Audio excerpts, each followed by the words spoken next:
Hello, everybody. It's me, it's Chad. It's Polynerdic back with another unboxing. If you've watched over the last couple weeks, we've done unboxings for several WizKid Critical Role sets. We did Vox Machina from Campaign 1, we did the Mighty Nine from Campaign 2, and today we are going to do Bell's Hells. Sorry about the glare on the box there. Bell's Hells from Campaign 3. The current ongoing campaign. Characters I've grown to adore over the last 2-ish years of the campaign. Mighty Nine still my favorite, but we're gonna do this little unboxing here. I like the packaging has immediately improved over the last several.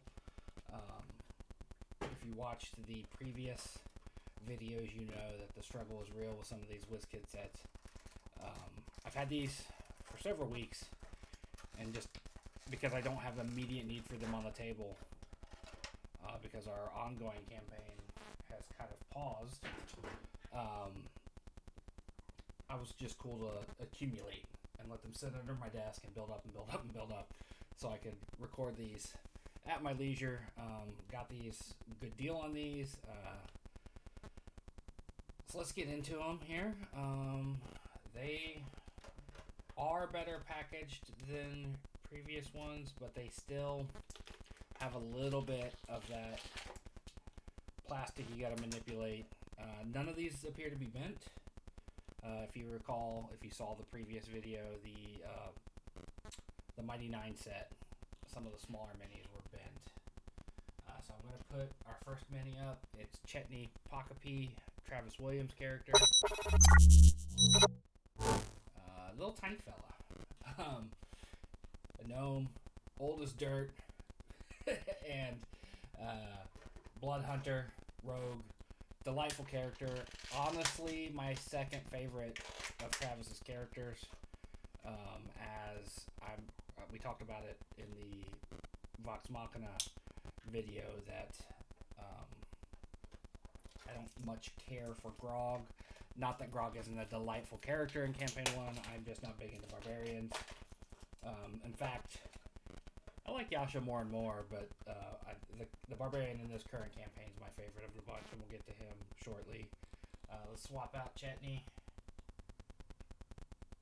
for fresh cut grass. The little automaton mini. This is one of the most adorable minis I've ever seen.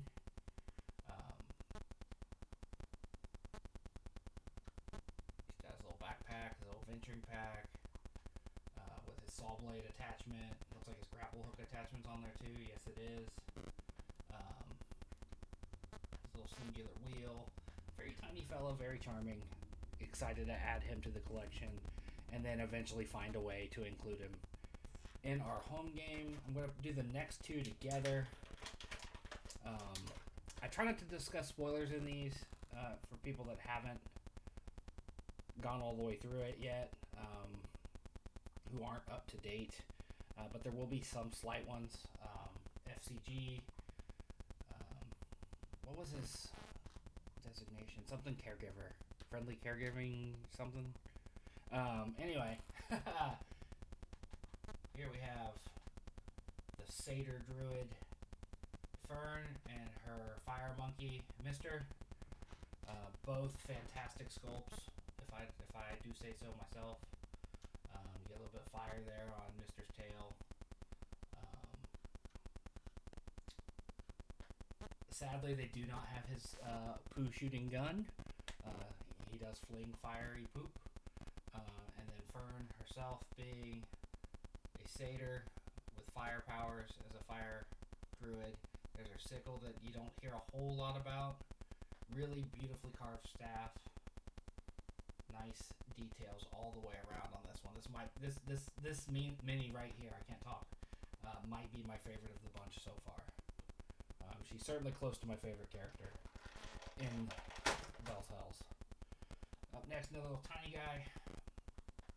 Get Orym of the Arashari, Liam O'Brien's character.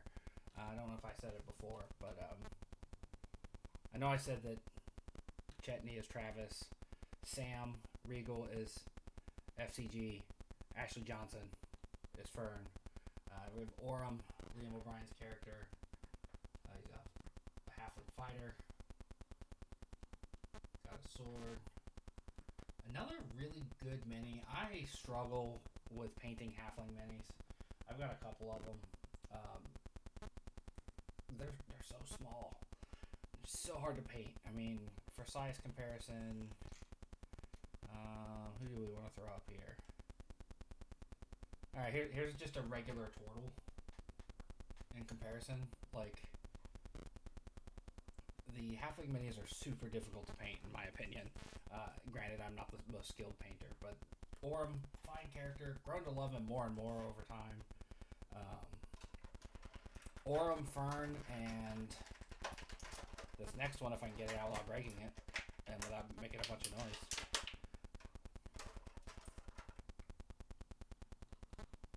He's got a... No, not really. Dorian Storm.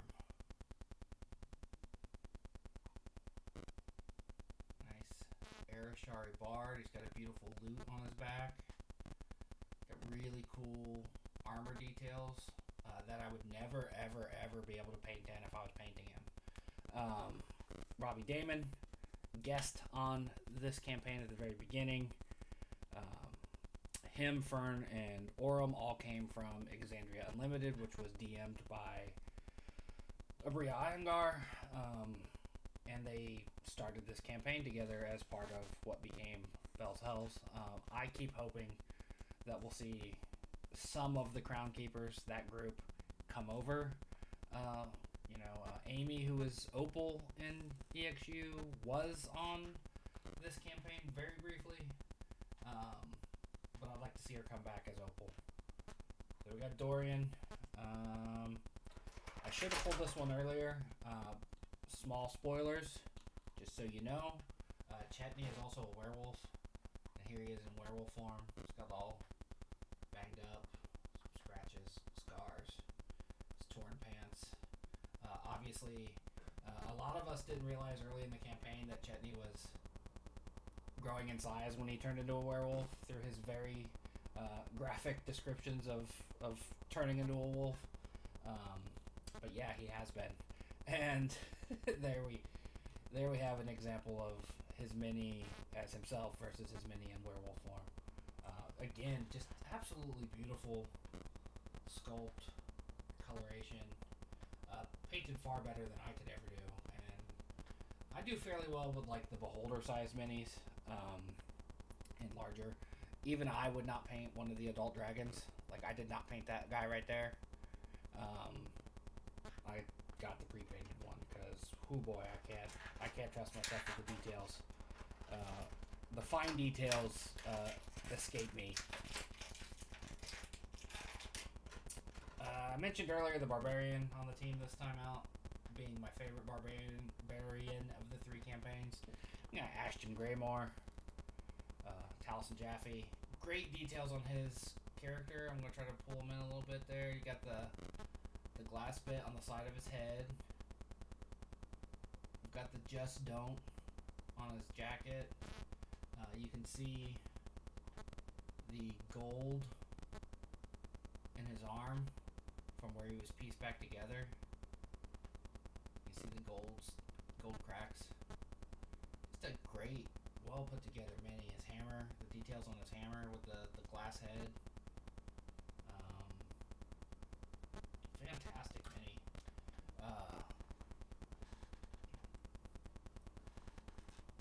Ashton's my favorite Barbarian yet. He's also the only Barbarian that is, to my knowledge, a homebrew, so to speak, class. He's got probability.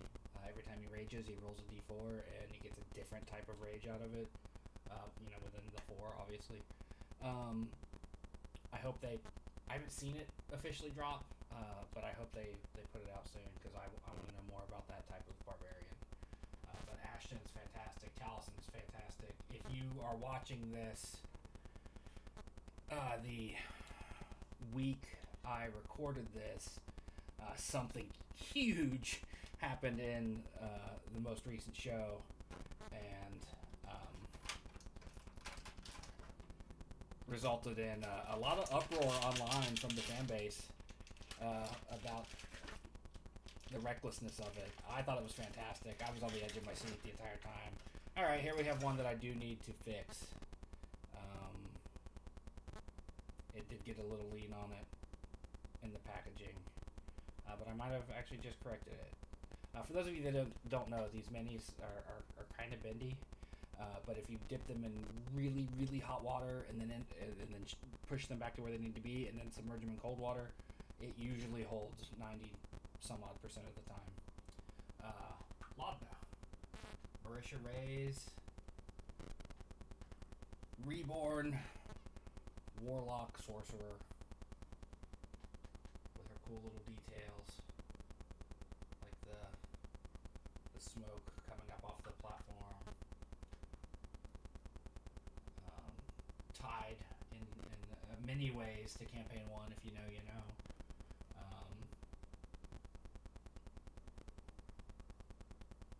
Fantastic design on that mini as well. I really like non-combat poses more and more. Because so many minis come out of the box designed obviously to be in combat, and I know D&D is basically a war game, but a lot of us like to roleplay and do non-combat stuff, and it's cool. Even though you don't need minis for non-combat, it's cool to have minis that aren't just in a standard sword draw and attack pose, you know, like Ashton kind of nonchalantly resting his foot on the head of the hammer, or Laudna standing there doing some spell casting, but it's not an